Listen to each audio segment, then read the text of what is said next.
ఏంటి 20 బండ్లు వెళ్ళిపోవు కదా, ఆ వెళ్ళిపోకపోయేసరికి మళ్ళీ ఆల్టింగ్ పడా, మళ్ళీ 2000 నష్టం. ఆ 2000 నష్టం అంటే ఎవరు భరించాలి? అది గవర్నమెంట్ ఇస్తుందా, రైతు ఇస్తాడా? రైతే కదా నష్టపోయేది, రైతే బాడే కట్టాలి. దానికి ఎట్లా వస్తుంది? అలా చేయాల్సిన అవి అమాలి దొరకక ఊర్లో సొంతంగా ఎత్తుకొని వస్తున్నాం ఇక్కడికి. మేము ఎంత ఇబ్బంది పడుస్తున్నామంటే ఒక పూట తినకుండా వస్తున్నాం మేము. ఒక పూట తినడానికి లేదు. ఈ నుంచి అక్కడ తిరిగి పోదామంటే ఈడ బండి సీనకపోతుందేమో అని భయంతో ఈయన ఉండాల్సి వస్తుంది సార్ మేము. అది కొద్దిగా దయచేసి ఆ డిపార్ట్మెంట్ పరంగా కానీ ఏదైనా కానీ కొద్దిగా ఉండి దగ్గర ఉండి కొద్దిగా చేపిస్తే బాగుంటుంది సార్. లేకపోతే ఇక్కడ కాకుండా ఇంకా గోడౌన్స్ దగ్గర ఉంటే పెట్టండి, మార్చండి. ఇది ఒకటే గోడలు పెట్టి మొత్తం నంద్యాల తాలూకా మొత్తం తెచ్చి అన్లోడ్ అంటే అక్కడ మెయిన్ రోడ్లోకి పోయినాయి.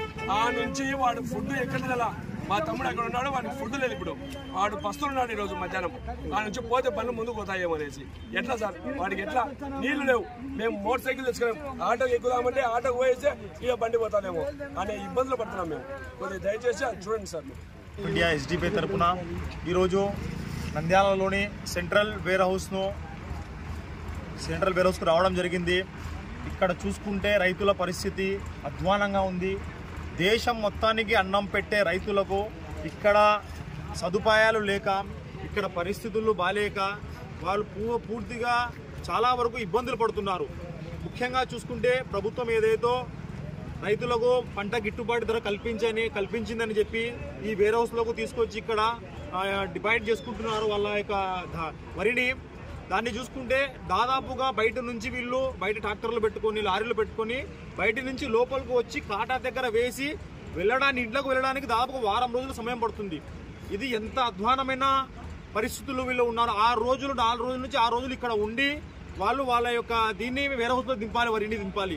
ఎంత ఘోరం! 4 రోజుల వల్ల జొన్నలు 4 రోజులు దింపడం వల్ల వీళ్ళు వాళ్ళ ట్రాక్టర్ల బాడీగా లారీల బాడీగా ప్రతిరోజు 2000 ఇసుకునే వాళ్ళ యొక్క సగం డబ్బులు పంట నుంచి వచ్చే సగం డబ్బులు ఈ లారీ బాడీగలకు ట్రాక్టర్ బాడీగలకు వేయడానికి సరిపోతుంది.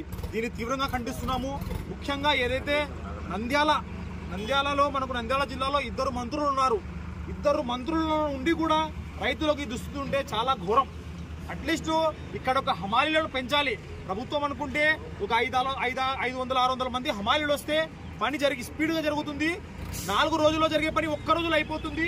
1 రోజులో అన్నదాతలు వారి యొక్క వరిని దింపి ఇంట్లోకి వెళ్ళిపోతారు. కానీ ఆ విధంగా చేయకుండా కేవలం కొంతమంది హమాలీలు మాత్రం ఇక్కడ పెట్టి వీరు చేయడం చాలా తప్పు. వెంటనే ఎస్డిపి తరఫున డిమాండ్ చేస్తున్నాము. ఇక్కడ నంద్యాల సెంట్రల్ వేర్ హౌస్ లో హమాలీలను పెంచండి. వీరు రైతు ఎక్కడి నుంచి వచ్చినా 1 రోజులో వాళ్ళ యొక్క స్టాక్ దింపి వెళ్లే విధంగా ఏర్పాట్లు చేయాలి. అదే దాంతోపాటు ఇక్కడ రాత్రికి రాత్రి ట్రాక్టర్లకు టోకన్లు ఇస్తున్నారు. ప్రతిరోజు టోకన్లు ఇచ్చినా రాత్రికి రాత్రి టోకన్లలో మరియు ట్రాక్టర్లలో చేంజెస్ వస్తున్నాయి, మార్పులు వస్తున్నాయి. ఎవరైనా రాజకీయంగా పలుకుబడి ఉన్నా, పెద్ద మనుషులున్నా వాళ్ళ ట్రాక్టర్లు ముందుకు పంపుతున్నారని రైతులు వాపోతున్నారు. ఇది ఎక్కడి న్యాయం? ఎవరు ముందొస్తే వాళ్ళు వెళ్ళాలి లోపలికి, అంతేగాని ఒక రాజకీయంగా పలుకుబడి ఉన్న వాళ్ళు రాజకీయ పెద్దల నుంచి ఫోన్లు వచ్చి వాళ్ళ నుంచి గిఫ్ట్లు ఇచ్చి ఇక్కడ అధికారుల దుర్వినియోగాన్ని పాల్పడుతున్నారు. దీన్ని తీవ్రంగా ఖండిస్తున్నాము. ఎవరు ముందొస్తే వాళ్ళే లోపలికి వెళ్లే విధంగా అధికారులు చర్యలు తీసుకోవాలి. దాంతోపాటు ఈ రోజు దేశంలో ఒక నినాదం ఉంది, రైతే రాజు. రైతు లేకుంటే మేము లేము. రైతు పంట పండించుకుంటే మేము ప్రతి ఒక్కరు ఎవ్వరు కూడా తినలేడు.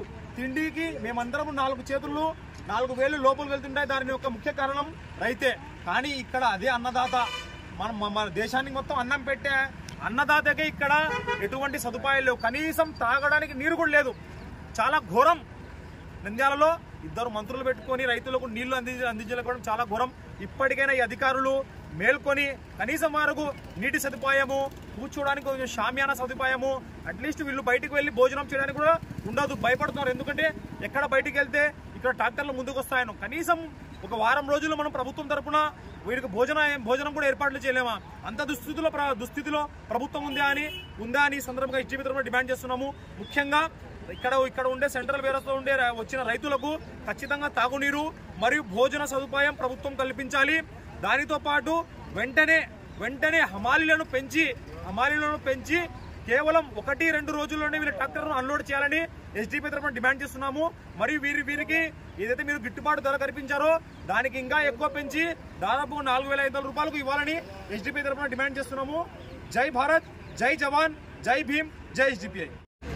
నంద్యాల పట్టణంలోని రైల్వే స్టేషన్ దగ్గర గల సెంట్రల్ వేర్ హౌస్ని social democratic party of India నాయకులు సందర్శించడం జరిగింది. సెంట్రల్ వేర్ హౌస్లో రైతులు వారు పండించిన జొన్నలను ఇక్కడ వేర్ హౌస్లో వేయడానికి వచ్చినారు. భారతదేశానికి వెన్నెముక రైతులు, రైతే రాజు అన్న మన రాజకీయ నాయకులు ఈరోజు రైతుల పరిస్థితి, రైతుల కష్టాలు చూస్తుంటే చాలా దారుణంగా ఉన్నాయి. ఇక్కడ వచ్చి మేము చాలామంది రైతులతో మాట్లాడడం జరిగింది. వారి యొక్క సమస్యలు కూడా తెలుసుకోవడం జరిగింది.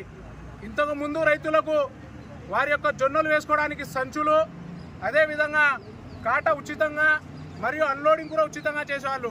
కానీ ఇప్పుడు వారికి ప్రభుత్వము 3,371 రూపాయల గిట్టుబాటు ధర, మేము రైతులకు అండగా ఉంటున్నాము, రైతులకు మేము ఆసరాగా ఉంటున్నాము, రైతులకు మేము భరోసా ఇస్తున్నాము, రైతుల పక్షపాతి మన ఈ ప్రభుత్వము అని చెప్పుకునే ఈ నాయకులు రైతులకు ఇక్కడ వస్తే ఈ ఎండ తీవ్రతకు వారి యొక్క దాహార్తి తీర్చడానికి కూడా నీళ్లు కూడా ఇక్కడ వసతిని ఏర్పాటు చేయలేదు. అటువంటి ప్రభుత్వము నడుస్తుంది. ఇప్పుడు రైతులకు 3,371 రూపాయల గిట్టుబాటు ధర మేము రైతులకు ఇచ్చి ఆదుకుంటున్నామన్న ప్రభుత్వము వారికి సంచులు ఇవ్వలేదు, మరియు కాటాకి 100 రూపాయలు కట్టుకోవాలి, మరియు ఒక టిక్కీకి 3 రూపాయలు వాళ్ళే హమాలి ఛార్జీ ఇవ్వాలి, మరియు ఇక్కడ వాళ్ళు బాడిగ బండ్లు తెచ్చుకొని ఒక్కొక్క రోజుకు ఆల్టింగ్ 2,000 చొప్పున ఇవ్వాలి. అప్పుడు 4-5 రోజులైతే వచ్చిన డబ్బులు రైతులు వారి బాడిగలకే సరిగా వెళ్ళిపోతాయి. అదేవిధంగా వాహనదారులైన వంటి ట్రాక్టర్ యజమానులు మరియు లారీ యజమానులకు కూడా వాళ్ళకు కూడా కొద్దిగా ఇబ్బంది అవుతుంది. ఎందుకంటే ఏదైనా వాహనంలో చాలా వరకు తూకం వేసి 3 లేదా 2 రోజులు తూకం పెట్టడంతో వారి యొక్క టైర్లు కూడా వాళ్ళకు కూడా ప్రాబ్లం వస్తుంది. టైర్లు కూడా చెడిపోయి వాహనదారులు మరియు ట్రాక్టర్ మరియు లారీ ఓనర్లు కూడా వారు కూడా ఇబ్బంది పడరు, వారు కూడా నష్టపోవడం జరుగుతుంది. వీటన్నిటిని నష్టాన్ని పరిగణలో తీసుకొని రైతులకు ఆదుకుంటామనుకుంటున్న రాజకీయ నాయకులు కావండి, ప్రజాప్రతినిధులు కావండి, ముఖ్యంగా ప్రభుత్వ అధికారులు వెంటనే ఇక్కడ ఉన్న రైతుల యొక్క సమస్యలన్నింటినీ పరిష్కరించాలని, రైతులకు ఇక్కడ చల్లటి వసతి గల ఒక టెంటును ఏర్పాటు చేయాలని, వారికి తాగడానికి నీరుని ఏర్పాటు చేయాలని, మరియు రాత్రి 9 అయితే రైతులందరికీ ఇక్కడ టోకన్ నెంబర్లు ఇచ్చి వెళ్ళిపోండి అని పంపించి రాత్రికి రాత్రి ఖద్దర్ చొక్కాల రాజకీయం జరుగుతుంది. రాత్రికి రాత్రి రాజకీయ నాయకుల యొక్క పవర్ జరుగుతుంది. రాత్రికి రాత్రి కొన్ని 10 లేదా 10 వాహనాలు టోకన్లు తీసుకోకుండా వచ్చి రాత్రికి రాత్రి అన్లోడింగ్ చేసి ఇక్కడ రైతులకు చాలా ఇబ్బంది పెడుతున్నారు. రైతులు జొన్నలు తీసుకొని వచ్చి ఇక్కడ ఎప్పుడు ఏ నిమిషంలో వాన పడుతుందో, ఎప్పుడు ఏ నిమిషంలో మా జొన్నలు తడిచిపోతాయని చాలా ఇబ్బందికరంగా 2 పూటల భోజనం కూడా తినలేని దుస్థితి పరిస్థితుల్లో ఈరోజు వేర్ హౌస్లో రైతులు ఇక్కడ పూట గడుపుతున్నారు. కావున మేము ప్రభుత్వ అధికారులకు ఒకటే డిమాండ్ చేస్తున్నాము. ఇక్కడ ఉన్న రైతులకు పోలీసు అధికారుల ద్వారా ఇక్కడ సెక్యూరిటీని పెట్టి రాత్రి తాళాలు వేసిన తర్వాత ఎటువంటి వాహనాలు లోపలికి రానివ్వకుండా టోకన్ల ప్రకారము క్రమబద్ధీకరణ ప్రకారము లైన్ గా పంపించాలని, అదేవిధంగా ఎండాకాలం కాబట్టి ఇక్కడున్న రైతులకు చల్లటి నీటిని వసతిని కల్పించాలని, ఎక్కడో మేము అన్న క్యాంటీన్లు పెట్టి భోజనాలు 5 రూపాయలకే ఇస్తున్నామని చెప్పిన మీరు భారతదేశానికి ప్రజలకి అన్నాన్ని పెట్టే రైతులకు ఒక పూట భోజనము ఒక 10 రోజులు పెట్టలేరా అని ఈరోజు ప్రశ్నిస్తున్నాం.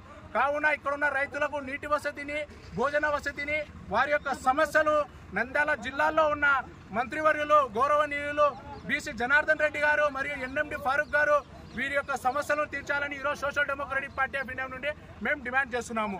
జై హింద్, జై భారత్, జై కిసాన్, జై ఎస్డిపిఐ.